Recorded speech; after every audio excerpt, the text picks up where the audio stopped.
Hi, I'm Robyn and welcome to Well Conceived Business. We help online business owners within health and wellness to create a business and life that is not only well paid, but well lived. Here you'll find honest and refreshing conversations about what it takes to create a business around your life, what healthy hustle looks like, as well as insights and tips on growing your audience, your signature program, your profit, and your peace. Ready? Let's go. Hi, and welcome to this episode of Well Conceived Business. You guys, I am so excited because we have our first guest ever on Well Conceived Business. And I'm excited because I want to bring many more guests onto the podcast. So if you have a specific person that you love, a topic that you want to know more about, and you want me to get someone to share the goods, then reach out to me on Instagram at Launch Easy Life and we're going to make it happen.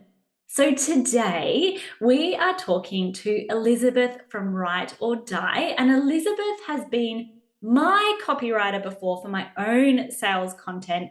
And if you go to her website, this is where she's like my spirit animal, because at the very top of her website, it says something along the lines of like, you can kill conversions with the wrong words. Moist. See how I just turned you all off there, and I'm like, huzzah, yes. So I'm excited to chat with you today, and the biggest welcome to Well Conceived. Thank you so much for having me. I'm so excited to nerd out on all things copy, sales, all that stuff. And yay. What I want to talk about is how we can write less snoring copywriting, because what I'm really seeing in the market at the moment is like this sea of lemmings, generic vanilla copy that sounds boring and robotic, and we all know why it's probably sounding robotic. I can spot a ChatGPT sales pitch a mile away, and if I can do it, anyone can do it. It is the same words over and over again. Unlock, discover. And just, I can spot it and I can see, like, so I'll have clients that come to me and they're like, can you review my ad copy? Can you review my Instagram? And I'm like, did ChatGPT write this? I can spot it a mile away. It's robotic and it's boring. Right. But 100%. Ain't nobody got time for spending hours and hours writing copy, and particularly, like, especially when, let's give this a bit of a flavor of sales pages and things like that. Right. Particularly when it comes to writing things like sales pages, and particularly when you're in the beginner stages of your business, it's like looking at the screen and being like, what the fuck do I write here? Right. So how do we start the process when it comes to things like sales pages, of even just writing about ourselves, writing about our programs? How do we start the process of putting something on to our Google document? All right. I think the biggest tip that I can give you is stop making it about yourself and stop making it about your program. It's actually about the person who's reading it. It is about your audience. And I feel like so many people miss that mark. I'll give you an example. I had one client that I was working with at the start of the year. She's an Ayurvedic nutritionist, right? And you know, she had this kind of freezing in her head. She's like, people come to me because they want to optimize their health. They want to optimize their health. They want to optimize their health. And I was like, okay, hold up. Like, okay, so you have spoken to clients and they have told you specifically in this wording, I want to optimize my health. And she's like, no, they say, I want to get rid of the bloat. Why am I always bloated? I eat salad and I'm always bloated. And instantly I was like, okay, we know now what we are going to write about, what we're going to start positioning like your sales copy. And it centers around, you eat a salad and you drink your green juice and it's 6 p.m. and you want to go to yoga and you're bloated again and you look 9 months pregnant. Why? All of a sudden, now we have copy that connects with the ideal client. So what I think so many people get caught up with, and what like that paralyzing, oh my God, what am I going to write about, is when you're shining the spotlight on yourself. But like writing a sales page specifically, it has nothing to do with you absolutely until at least the about page. And what really hooks people in is reading about themselves. Yeah. Yeah. So what I see like the biggest mistake people who write sales pages is they go straight in for the like, here's my product, here's the benefits, here's the features, go buy my stuff. Like, this is what you need. We need to kind of like stop and like rewind, and before we can even sell them on your course or your program or your one-on-one, we need to sell them on themselves, that this is for them, and also why they would need to do it, by what it is you're selling. We need to sell them on the why before the what. Yeah. And often, especially with, and this is where like I have this bugbear that I talk about freaking all the time. Everyone's probably sick of me saying it, but so many of us we'll buy programs for social media or whatever it is from business coaches who have only ever worked with other business coaches before, that don't really understand that people who are direct to consumer, like when you're dealing with a front end consumer, they only understand their symptoms. They don't understand the jargon. They don't understand how it works. Like, we have to go right back to, this is what happened to you at lunchtime. Yeah, absolutely. So, you know, I know you and I behind the scenes having a talk a little bit about like stories and how to like make things interesting. And again, that is such a like, how do I access stories? It's like, well, it's not accessing from you. It's in the everyday conversations that you have with your clients, or, you know, in your clinic, in your one-on-one space. There is just a gold mine of stories that you can take. And I feel like I noticed this with my own clients, and I'm pretty sure you noticed that too. And also like in clinic, right? There's always themes. Things always come in themes. And what you'll get like a week and everyone has the same kind of thing. And you kind of like, I feel like there's always a bit of a collective theme when you work with people one-on-one. And so that is like the quickest, easiest, and most almost like market researchy way to inject like storytelling into your sales page and your copy, is to look at the words that are actually coming out of the client who has paid you and what's coming out of their mouth, and repurposing that and using that. 100%. And I love what you say about like optimizing health versus you're about to go to yoga class and you feel 9 months pregnant. Yeah. That right there is everything I want to talk about, because optimizing, like, so you're skipping so many steps when you assume that everybody is ready to optimize their health and what that looks like and what that sounds like. And that's what things like Chat GPT, like, you know, you want all the shortcuts, cool. And there's benefits to using AI to clean up copy and do whatever. But there's no way at this point in time that Chat GPT can understand that level of like pain points. Right. Humans, you only get that by being a human being and listening to people. Absolutely. So it really is, you know, while we want to talk about copy and like words that go on the page, there's so much that happens before the writing. And I feel like a lot of people don't do that strategic deep dive, I guess, in a sense, where they can't, you know, they're like, I got to write a sales page for my course. Let me open a blank page. Holy shit, it's paralyzing. It's mocking me. And it's like, well, if you kind of did the few steps beforehand, like you wouldn't be staring at that blank page, because you would be pulling out exactly what it is that you need to start to like put a message together. So I feel like, you know, the end result of like type is the result of the work that you do before you even open that document, like all the stuff that we're talking about, like mining sounds really terrible, but like, you know, mining your clients for that research, the wording that they say, right? Unscripted, unprompted. This is not about going and interviewing them, because the human bias is insane. Like, you'll never get an accurate answer. But when you're in clinic and you're talking to people, just naturally, you're going to pick up on their language, especially if you're doing like discovery calls or like those client intake. I mean, that is like the most richest kind of space for language, because they haven't even gone on that journey yet where you've given them the education. Now they are aware. Now they know about optimizing health because they've already paid you and worked with you, and they've gone through their symptoms. And now they're like, you know what? How can you help me optimize my health now? That's like down the track. That's not ever going to sell them. But yeah, that moment when you're like doing discovery calls, you're doing client intakes, right? Case studies, all that kind of stuff that you do in clinic before you know, bring people into your world, is where the gold is at. Yeah. And just like, you know, if you're not doing discovery calls, case history. If you're kind of moving away from one-on-one and you're wanting to do more courses and that kind of stuff, one of my favorite things to do is just ask yourself the question, my ideal client is picking up the phone right now to call her best friend and she's going to have a bitch. And she's like, oh my God, I'm just so sick and tired of blank. Love that. What is she saying? She's not going, oh my God, I'm so sick and tired of not having my health optimized. Like, I'm so desperate to optimize my health. Like, they're not saying that, right? Yes. So as soon as you put that phrasing that's stuck in your head into that sentence, you'll realize immediately, like, your gut's going to be like, no one's ever said that in the history of like wanting to work with me. And then you'll know, okay, like that is just not the language that is going to connect with my audience. Yeah. So we start the process of, right. So I had this boss that I used to hate when I worked in the car industry, and like to the point where once I was in a meeting and I cried. So I was in my early 20s, and he was like, what's wrong? And I was like, I just hate you so much. But he always used to say that he's had a few nuggets of gold that have stuck with me. And he always used to say, tune into WIIFM.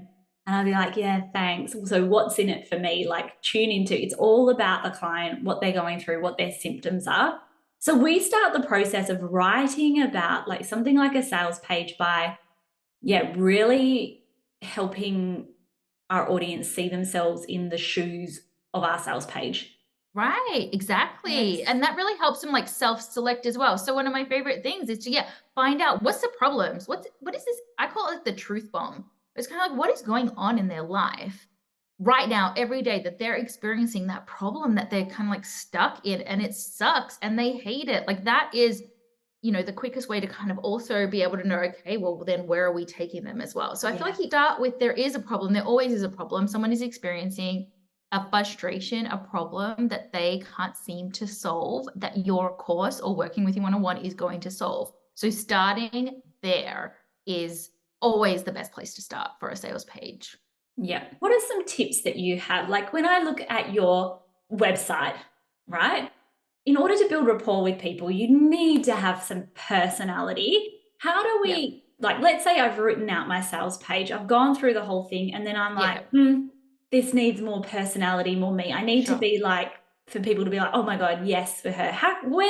Where in our sales page, or how can we on our sales page add more personality so that we don't sound so cardboard? Sure. So I think my biggest secret for an instant personality booster is to contract your words.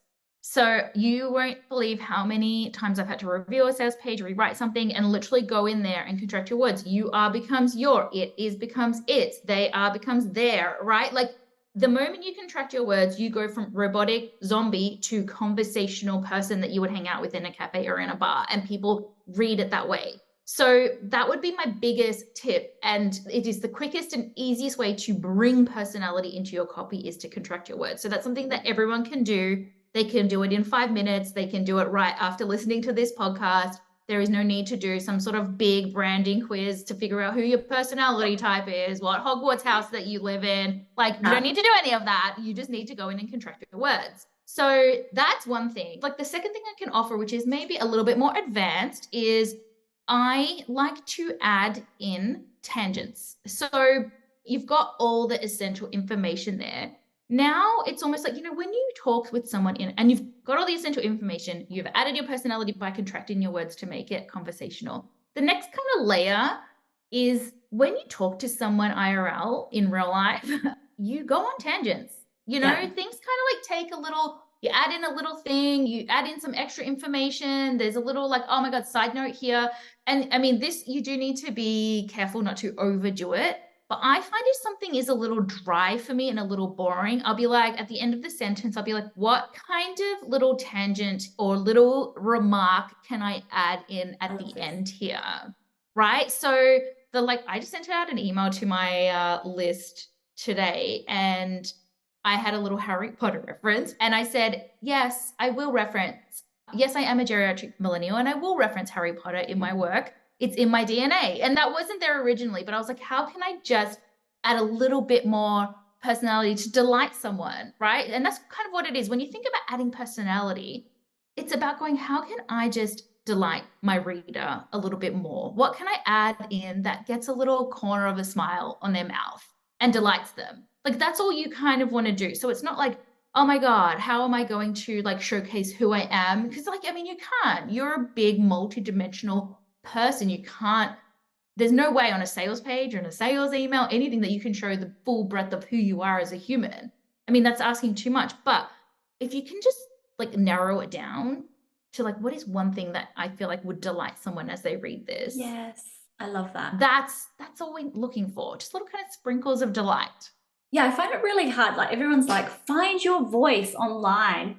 I find that such a, I feel like that comes only from writing a lot and a lot and a lot. Like it's really hard to be like, the fuck is my voice?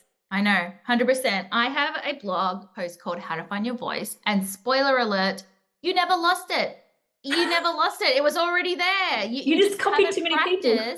Yeah, and you exactly, it's been drowned out by society, what your parents say, what university told you, who you're following. Your voice is being crowded and drowned out by everyone else outside of you. And so the way that you reconnect with your voice is you practice it. You practice it, you practice it, you practice it. And there's lots of different ways that you can practice it. One of my favorite activities that I like to give my students is even keeping like a voice diary. And what I mean by that is going, okay, every time you have a conversation, where do you start to become aware of where do you hold yourself back? Where do you actually not speak up when in your mind you've like, you know, like in your mind you prepare an answer and then you're just like, I'm not going to do that. I'm going to say something else. Like, where have you been holding back? Where have you said something where you wish you said something else? What do you wish you've said? Even just doing that in like one conversation will open your mind to your voice that you've been ignoring, right? And so once you kind of start to like reacquaint with it, it's all about practicing translating it onto the page. And the keyword there is practice. Like I remember 10 years ago, I went to like a writing class with the promise that I was going to become a better writer. And literally the biggest takeaway was to become a better writer, you must write more. You must, and you must write shit. You must write absolute utter shit words. Underneath the shit words are going to be the golden words that you're going to be able to use. But the only way you're going to get to the gold is you got to go through the crap first. And it has become my motto for 10 years. Keep writing, write the metric shit ton of crap words. And then underneath all that is where your gold is going to be.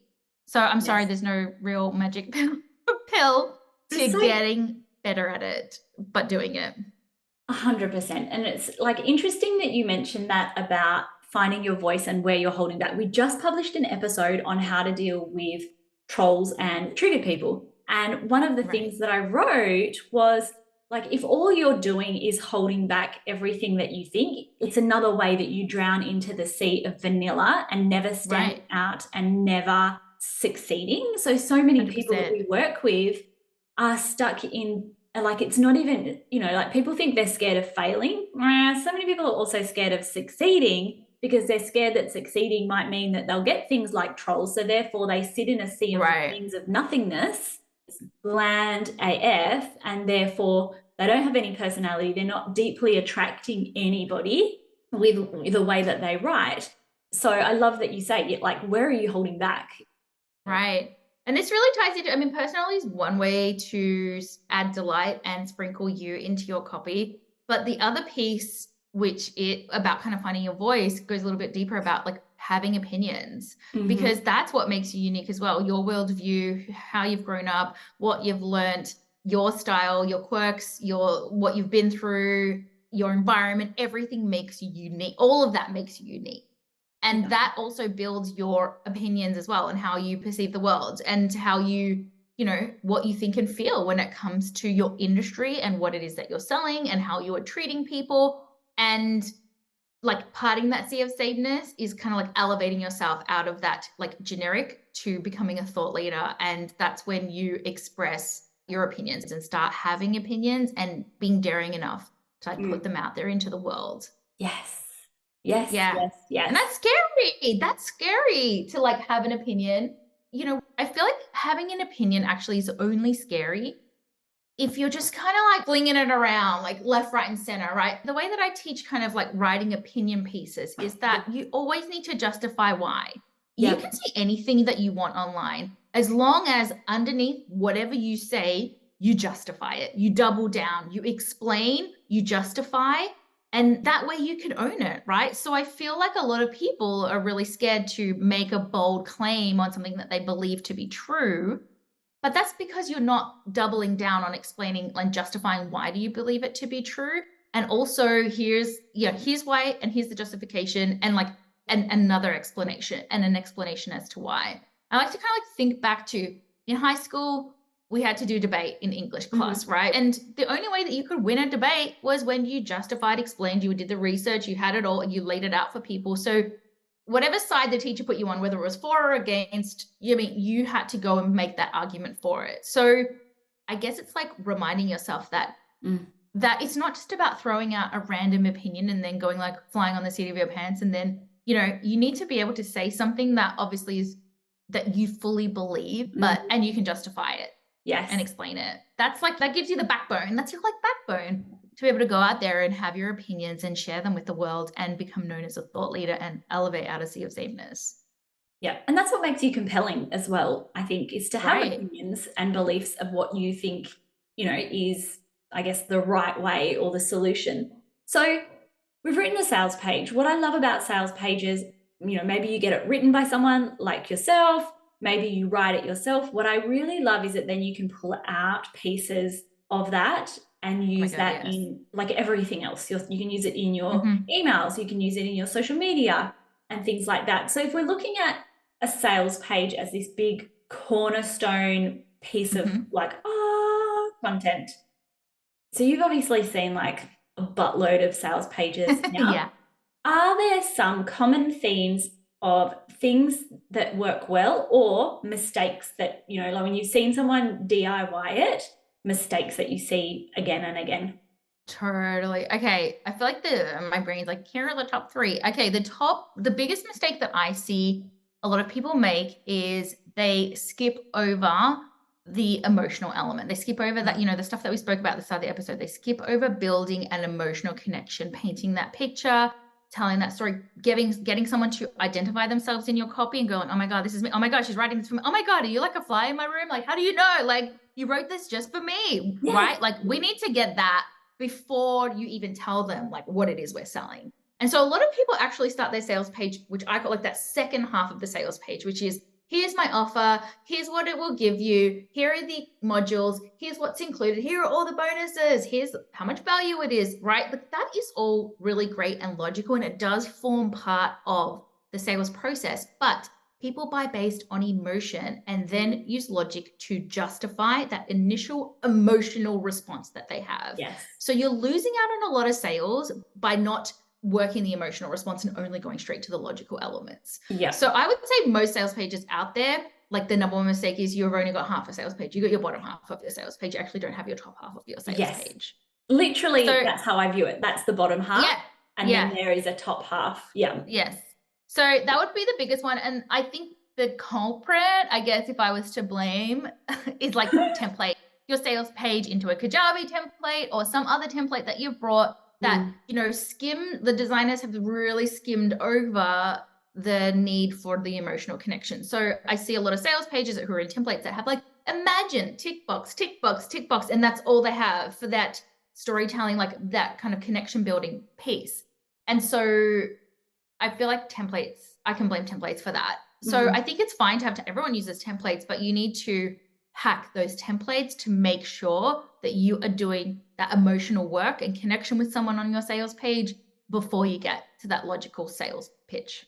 Yeah. And I would rather have, like, I'm in the camp of I would rather have a butt ugly sales page that has good copywriting than a pretty sales page that is not compelling and emotional and sounds robotic, etc.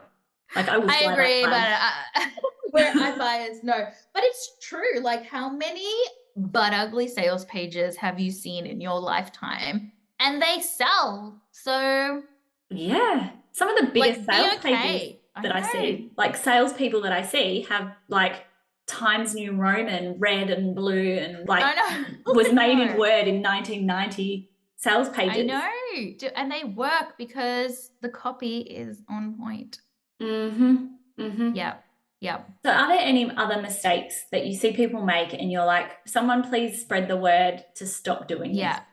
So I think the other thing as well is the headline. People will have like, here's my work with me page, and the headline is work with me, or the headline is coaching. And so that is the quickest way to have someone's eyes glaze over and you kind of lose their attention. Your headline is to really hook someone in, grab their attention by the balls, and basically get them to read the next line, right? But if they read coaching, work with me, their brain kind of just goes onto autopilot. So it's harder for you to have to do the work later on. Like what we need to do is interrupt that autopilot that our brains are always kind of like, oh, I'm trying to find the lazy way, by having a hook in the headline that snaps people to attention. And then therefore, as they're actively like reading your whole entire sales page, right?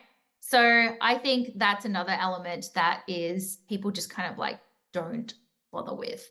I feel like I hear a lot of argument. People are like, sales pages don't need to be long anymore. Like, oh my God, I never read them. They're so like long. And people are missing the entire point. If you have a big, massive launch, for example, you're launching a course, you have a big launch, you're doing a lot of that emotional connection and work inside your launch, right? So then by the time they get to the sales page, sure, that might be true. You might not need to do as much work on your sales page. That means you're selling to a warm to hot audience. But if you want to sell to cold audience, which cold audiences, aka people who are like brand new into your world, they join your list, they click a link, you want them to buy, you want to condense that like buying time, then your sales page needs to do a lot, right? It needs to like warm people up. It needs to build a connection. It needs to build that rapport. It needs to sell them on like, why would I even bother trying to figure this out? And then it needs to sell them on your course. And then why, do you know what I mean? So I feel like a lot of people, they're either in the like, ew, long form sales page camp, or they're everyone else who knows that long form sales pages still work. But ultimately, I feel like everyone's kind of goal in the business world is not to rely on referrals as much, right? And to be able to grow and scale and sell to a cold audience. And so a long form sales page, it has a lot of work to do to get that sale for you. So like, don't skimp over it and don't think, oh my God, this is too long, no one's going to read it. So a couple of questions. So for context, your girl here always writes War and Peace sales pages. That's perfect. Is there a length that is like too long? No. No. Nah.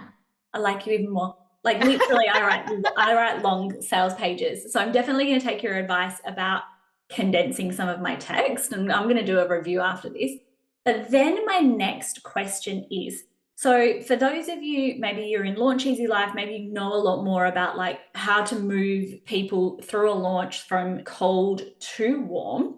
But one of the things someone once said to me was they were like, well, you've already done a webinar. So they're already like have a level of problem awareness. So you don't really need to agitate that problem in the sales page. And I was like, I'm going to leave that advice. And I still very much same kind, I think similar point of view is I'm like, you can't assume that everyone getting to your sales page has watched the webinar, done the work, has the problem awareness. So I'm always of the view of like, at every stage of your launch, right? So let's say it's your lead magnet in your launch. Let's say it's your conversion event in your launch. I'm like, always recap it. Like everywhere 100%. You go, let's just let's move through all of these 3 stages, you know? Right. People need to hear things many, many, many, many, many times over and over and over again. So I absolutely agree with you. How are you to know? I mean, firstly, like, let's talk about show-up rates. Right. So you're like, if that is your theory that, oh my God, they came, so they registered for the webinar, they're warm, so I don't have to do what I need to do on that sales page. It's like, but you're only catering to how many percentage of people actually showed up, and then how many percentage of people actually paid attention, and then how many percentage of people actually committed that to memory and then converted that into information in their brain and like decoded it in a way that now like that's how they see the world. Like, no, come on. People need to hear the same thing over and over and over again. Never be afraid to repeat yourself. I feel like that's another kind of, a lot of people like, I've already said this. I already sent an email about this. Send it again, send it again, send it again. Keep sending the same message over and over again. And there's always a lag as well, right? Like there's always going to be a lag. If people need to hear something, I feel like the marketing bros have told us that the golden rule is like 7, or the marketing gods have said that. Whether that we believe the 7 or not, it's multiple times. So if someone needs to see something 7 times before they're going to buy, and you send a message every single day for 7 days, you need to give them 7 days before they're ready to buy. And I feel like a lot of people though are like tapping out before that even happens. Oh my God, 100%. I'm in a launch right now, and I always, so one of the things we talk about in Launch Easier Life is, and this is just how my sales have always worked, the first day of cart open, you'll get like 25% of your sales. The next 5 days of your sale, you'll get another 25%, like fully spread out. So many people tap out on like day 3 because they're like, oh shit, I only reached like a quarter of my target. I'm only a third now. And it feels like all hope is lost. Hell to the no, because I always get, like always, about 50% of my sales on the last day of cart open. And so it's a process of like, you ramp up, you keep showing up, you keep bringing the energy, and that's how you get it. And then this whole concept of like, don't skimp on the sales page of assuming. Exactly. Like, we can't assume that everyone's heard what we've had to say at least one time. And I have to throw this kind of story out here too, because I mean, we think sometimes as online business owners, we're so in our bubble that we don't kind of like, it's really good to kind of look outside of that bubble. One of my really great friends used to work in marketing at Specsavers, which is a optometrist kind of big glasses company in Australia. And when they would roll out their national TV campaigns, there was a 7-day lag before they saw any results in the store, before anyone went in and bought the glasses from the campaign that they were rolling out.